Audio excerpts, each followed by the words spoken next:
माता सीता ने क्यों दिया श्राप? आखिर बिहार के गया में क्यों नहीं उगता तुलसी का एक भी पौधा? क्यों ब्राह्मण कभी संतुष्ट नहीं होता? फल्गु नदी सिर्फ नाम की नदी है। क्यों कौवा हमेशा लड़ झगड़ कर ही खा पाता है? कौवा, तुलसी, ब्राह्मण व गाय को माँ सीता ने क्यों श्राप दिया था? इसके बारे में कुछ लोग ही जानते हैं। आइए हम विस्तार से इस बारे में बताते हैं।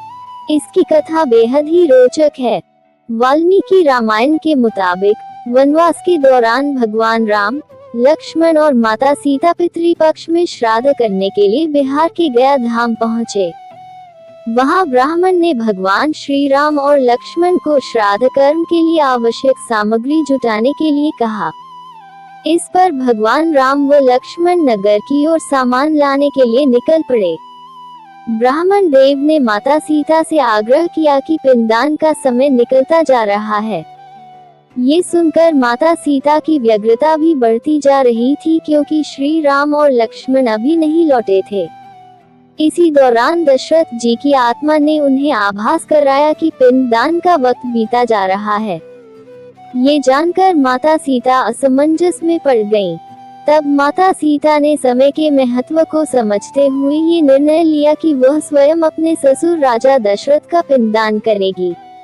उन्होंने फल्गु नदी के साथ साथ वटवृक्ष, कौवा, तुलसी, ब्राह्मण व गाय को साक्षी मानकर स्वर्गीय राजा दशरथ का पिंडदान विधि विधान के साथ किया। इस क्रिया के उपरांत जैसे ही उन्होंने हाथ जोड़कर प्रार्थना की तो राजा दशरथ ने माता सीता का पिंडदान स्वीकार कर लिया। माता सीता इस बात से प्रफुल्लित हुई कि उनकी पूजा दशरथ जी ने स्वीकार कर ली है। इसके बाद उनके मन में संशय भी हुआ कि प्रभु राम इस बात को नहीं मानेंगे, क्योंकि पिंडदान पुत्र के बिना नहीं हो सकता है। थोड़ी देर बाद भगवान राम और लक्ष्मण सामग्री लेकर आए और पिंडदान के विषय में पूछा।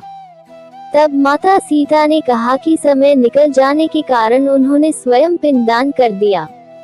प्रभु राम को इस बात का विश्वास नहीं हो रहा था कि बिना पुत्र और बिना सामग्री के पिंडदान कैसे संपन्न और स्वीकार हो सकता है। इसके बाद माता सीता ने कहा कि वहां उपस्थित फल्गु नदी, तुलसी, कौवा, गाय, वटवृक्ष और ब्राह्मण श्राद्ध कर्म की गवाही दे सकते हैं। भगवान राम ने जब इन सब से पिंडदान किए जाने की बात सच है या नहीं पूछा, तब फल्गु नदी, गाय, कौवा, तुलसी और ब्राह्मण पांचों ने प्रभु राम का क्रोध देखकर झूठ बोल दिया कि माता सीता ने कोई पिंडदान नहीं किया है। वटवृक्ष ने सत्य कहा कि माता सीता ने सबको साक्षी मानकर विधि पूर्वक राजा दशरथ का पिंडदान किया है। पांचों साक्षी के झूठ बोलने पर माता सीता ने क्रोधित होकर उन्हें आजीवन श्राप दे दिया। इन्हें मिला था श्राप। फल्गु नदी को श्राप दिया कि वह सिर्फ नाम की नदी रहेगी, उसमें पानी नहीं रहेगा। इसी कारण फल्गु नदी आज भी गया में सूखी है। गाय को श्राप दिया कि गाय पूजनीय होकर भी सिर्फ उसके पिछले हिस्से की पूजा की जाएगी और गाय को खाने के लिए दर बदर भटकना पड़ेगा। आज भी हिंदू धर्म में गाय के सिर्फ पिछले हिस्से की पूजा की जाती है। माता सीता ने ब्राह्मण को कभी भी संतुष्ट न होने और कितना भी मिले उसकी दरिद्रता हमेशा बनी रहेगी का श्राप दिया। इसी कारण ब्राह्मण कभी दान दक्षिणा के बाद भी संतुष्ट नहीं होते हैं। माता सीता ने तुलसी को श्राप दिया कि वह कभी भी गया की मिट्टी में नहीं उगेगी। यह आज तक सत्य है कि गया की मिट्टी में तुलसी नहीं फलती। और कौवा को हमेशा लड़ झगड़ कर खाने का श्राप दिया था। कौवा आज भी खाना अकेले नहीं खाता है। माता सीता ने जहां इन पांचों को श्राप दिया, वहीं सच बोलने पर वटवृक्ष को आशीर्वाद दिया कि उससे लंबी आयु प्राप्त होगी, वह दूसरों को छाया प्रदान करेगा। पतिव्रता स्त्री उनका स्मरण करके अपने पति के दीर्घायु की कामना करेगी।